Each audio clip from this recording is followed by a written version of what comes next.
After 5 years of ownership and 3 years of working on it, the Crewman is finally back together. Ladies and gentlemen, the Crewman.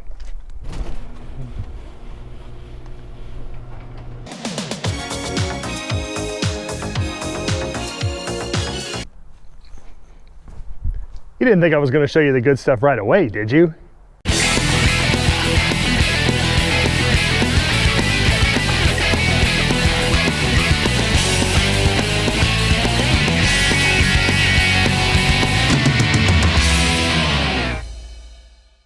Welcome to a new episode of Josh's Car Corner and the newest episode of Project Crewman. So if you watched the last episode, you could see I got the Crewman's engine running, finally, after multiple tries and frustrations with ECUs and swapping out different ones. But there were some noises I had to contend to, so before I unveil the car and you actually get to see it in its glory, we have to go back through time to that moment forward and cover everything that's happened in between. First problem, diagnosing those noises. Now, I heard they were coming from the back of the engine and I kind of suspected they were coming from the transmission, but I needed a way to figure out exactly where those noises were coming from. So after reaching out to the guy who built the transmission, he suggested disconnecting the torque converter from the flex plate so the transmission wouldn't spin to see what would happen. So that is the first thing that I did.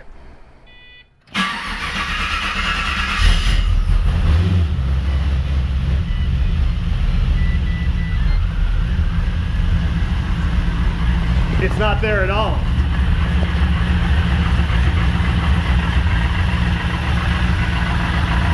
Nothing. It'll be coming from here.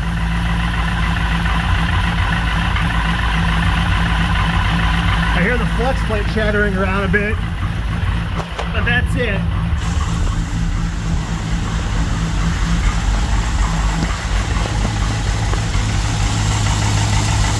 It is the transmission, thank God. Well, now I just got a guy to call the guy who put it together and see what we do next. So after disconnecting the torque converter and finding out that the noise really was coming from the transmission, I talked to the guy who built it and he said, just run it again and reconnect it. You may not have fluid all the way through all the circuits yet, and that could be where your noise is coming from. You may have air pockets. So I did that and started driving it around. Now it had that 07 operating system in it, which wouldn't control the transmission, so all I got out of it was first gear. But the first test drive was a bit of a shaky, questionable situation, so I'll show you a little bit of that drive right here. All right, this is the very first test drive of the Crewman. This is insane. Here we go. Oh, geez. Took the torque converter a second to get going there. Oh! Maybe it needs to get fluid everywhere. Nope. It's acting like it's low on fluid. It is moving. I got no speedo.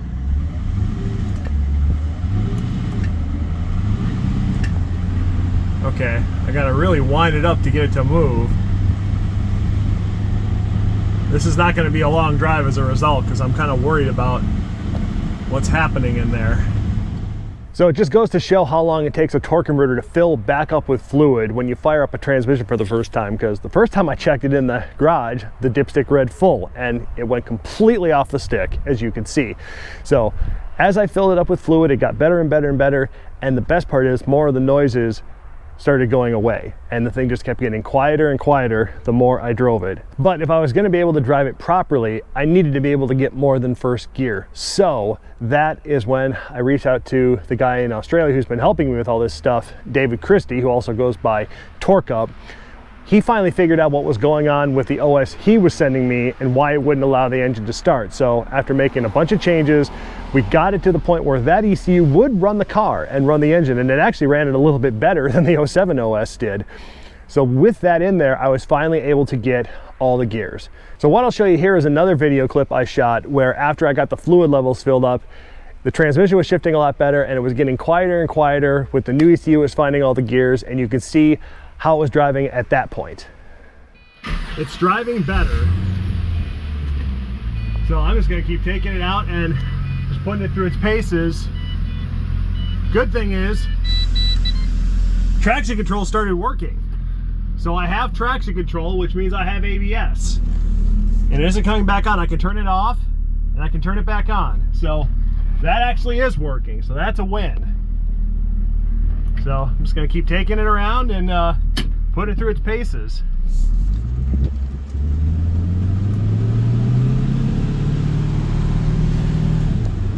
Still shifts a little hard, but that's probably because it's low on fluid. And I think it's in sport mode right now because it takes so long to shift. Now, after that success, it was driving around a lot better, and it was getting quieter the more I drove it, which told me things were breaking in and things were just settling in and getting nice. But other problems started to crop up. One, I didn't have a speedometer, and other thing I didn't have was a coolant temp gauge. It was just sitting on the bottom. Now, we figured out that that was because the OS he had built, the messages were not getting from the PIM to the ECU and vice versa. There were issues. He's basically having to customize the OS and tell the ECU, okay, you're looking for messages, instead of on this address, you need to look for them on this address. And when you transmit, don't transmit on this address anymore, you need to transmit on this address. So that way the PIM is getting the information it needs, and it can send that information to the BCM so it can put the information on the cluster properly. And also it can get the right request from the ECU for that information. The first thing we got working was the coolant temp sensor. That wasn't a big deal. The one that was a real difficult thing to figure out was the speedometer, because what happens is the 6L80 transmissions, they've got one pin on their connector, and that is called the REPTOS pin. It stands for Replicated Transmission Output Signal. It is there specifically to send a speedometer signal to older clusters. And at some point in 2011, GM shut that pin off, and all of the speed output information was just coming over the CAN bus. Now, unfortunately, the ECU doesn't know how to take that CAN information and translate it properly to a cluster via the speed output signal wire that is on the GTO cluster. The way to get the most accurate signal is you need that REPTOS pin. So it took him a couple weeks to figure it out, but he finally figured out how to get that REPTOS pin outputting again, so it would send a proper signal to the speedometer. Now, the other thing that was working right off the bat, which was great, was the tap shift. And the cool thing about that is it's so simple to activate. All you got to do is take the shifter and move it from D down to 3.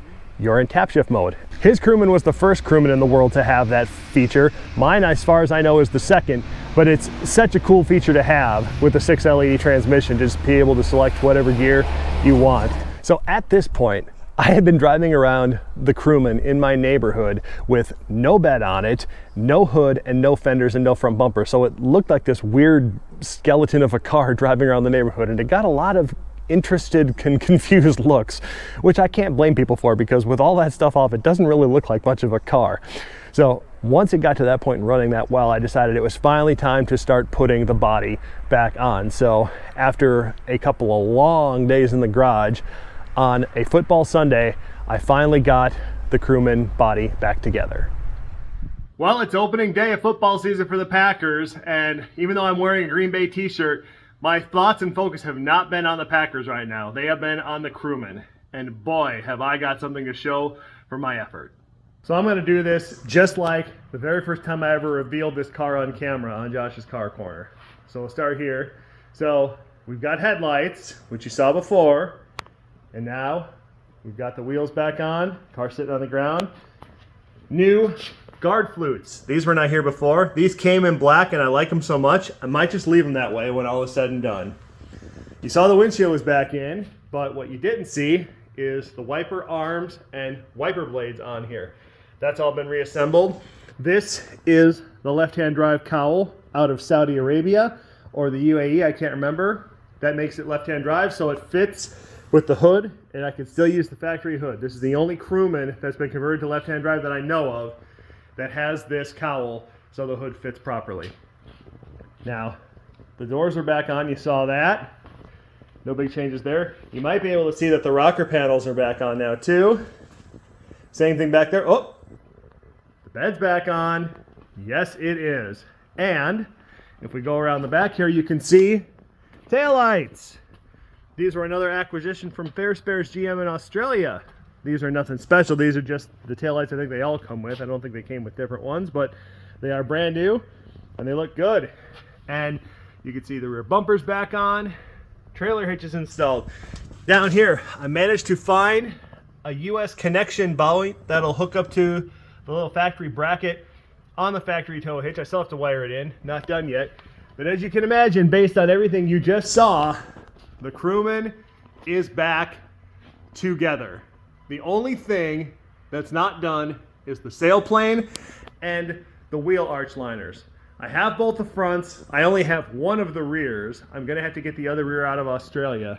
Now, sadly, the one thing I also wanted to do, even though the color doesn't match right now, is put the hard lid on. But for one very important reason, I cannot do that right now. I was looking back here, because this bed originally had a hard lid mounted on it. You can see by these bolt holes, which are all stained with black. This is rust protection, which I'll explain in a second.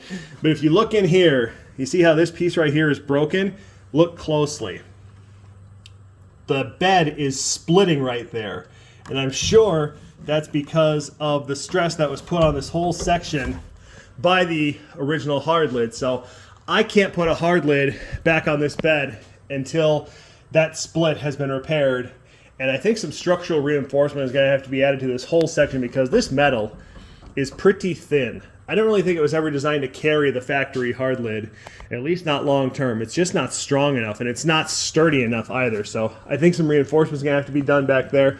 Now, you can see some light through here because this bed has also got a dent right here because the original owner backed into something and pushed that all back, and I can't straighten it, so that'll have to be fixed.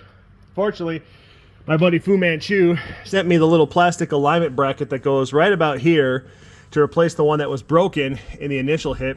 This bumper is a junkyard replacement one. I saw wrecker writing on the inside of it, so this isn't the original bumper. There was a broken plastic tab right here to hold this lower section on, but I took some JB Weld plastic weld and I welded it back on last night, so that's sturdy the way it's supposed to be again. But yeah, it's all together and it's ready to get registered. So state of Wisconsin rules say I have to take pictures of it from all four corners and pictures of the VIN to submit with my application for a title. And hopefully it will all go without too much of a hitch, but it's the government. You know how those things go, but we will see what happens. So with the whole body back on, I started to get a little more confident in being able to drive it around. And I started to stray out of the neighborhood a little bit and getting onto roads where I could actually get it up into 5th and 6th gear and see how it drove, which it drove pretty well. The only problem is that the front alignment was jacked. So every time I went around the corner, the front tires were howling at me. So I didn't go too fast. I didn't get too far away from home, but just for fun, I found out there was going to be a Cars and Coffee one Saturday not that far from my house, and I thought, you know, I could sneak down some back roads and I could make it to there.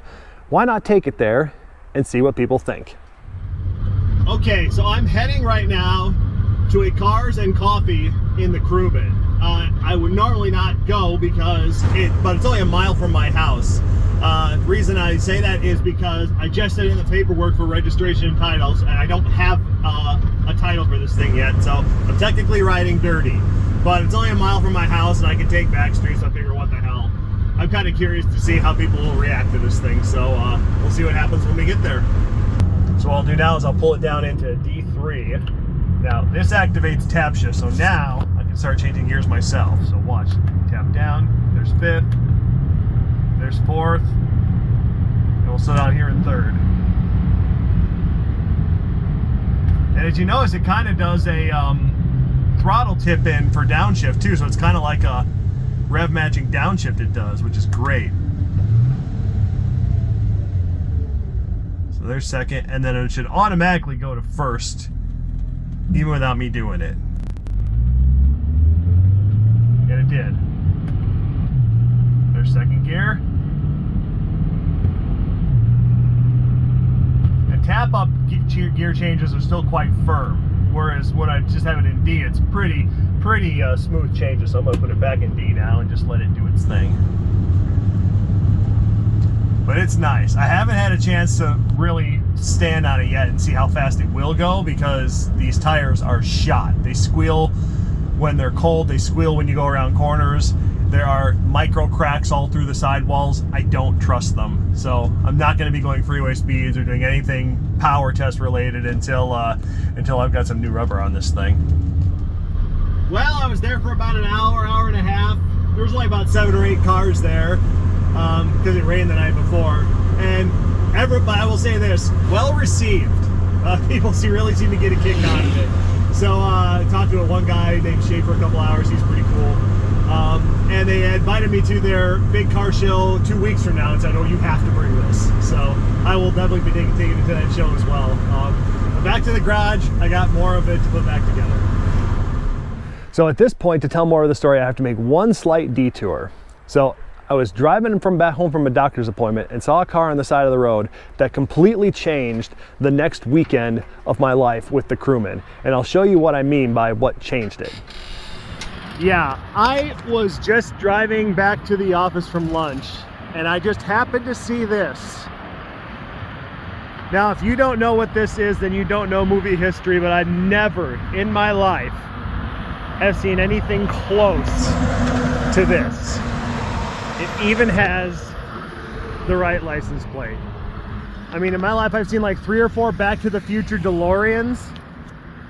I mean, my buddy Tom owns all the XXX cars, but I have never seen a 1974 Dodge Monaco sedan done up perfectly in Blues Brothers gear. Look at this. It's even got Dan Aykroyd's driver's license. This is insane. This is absolutely insane. The best of Sam and Dave in the tape deck? You bet your ass. Oh my God. This is unreal. This is absolutely unreal. Now, does a Bluesmobile have anything to do with the Crewman? Not really, but he told me about a car group that he is a member of called Wisconsin Star Cars, where people who have famous TV and Hollywood replica cars have a Facebook group. And then he also told me about this massive car show happening in Appleton called License to Cruise. And he said, well, you should bring this. So I thought, you know what? I could probably get that Friday off of work and go to that. So what ended up happening is from that, combined with the invite I got the previous weekend, I got invited to 3 car shows in 3 different places in 3 days. The License to Cruise on Friday, his car show on Saturday, and then the town that my parents live in was also hosting a car show in the town of Green Lake that I was going to trailer the Crewman to because I wasn't going to drive it that far on Sunday. So this is what happened over the next 3 days and those car shows. Well, it's about 7 o'clock and I've been here for about 5 hours now, and this is unbelievable. I cannot believe how much attention the Crewman is getting. And it's not just one kind of people. Old people are looking at it, younger people are looking at it, kids like it, everyone's asking questions about it. I mean, no one's ever seen anything like it, and they're just kind of amazed that it's here. And people are thanking me for bringing it and saying, oh, you got to bring it next year. And I've already got invited to 2 more car shows. This is crazy. So I'm having a great time here, and people seem to love it. And they seem to love it as much as I do, so that's great. This is a lot of fun. Okay, it's Saturday. I'm at car show number 2. This is a smaller affair, but there's still probably going to be about 100 cars here. It's taking place called Uncle Mike's in town, which is a new pastry shop that's kind of opened up, and I guess they do wood-fired pizzas. But yeah, still a lot of attention getting paid to the car, which is exciting. People still asking all about it. Earlier there was an old Viper GTS first gen. Now that was cool. Even I had to go check that out. And there's like a big Vista Cruiser wagon back there. See, that's the thing.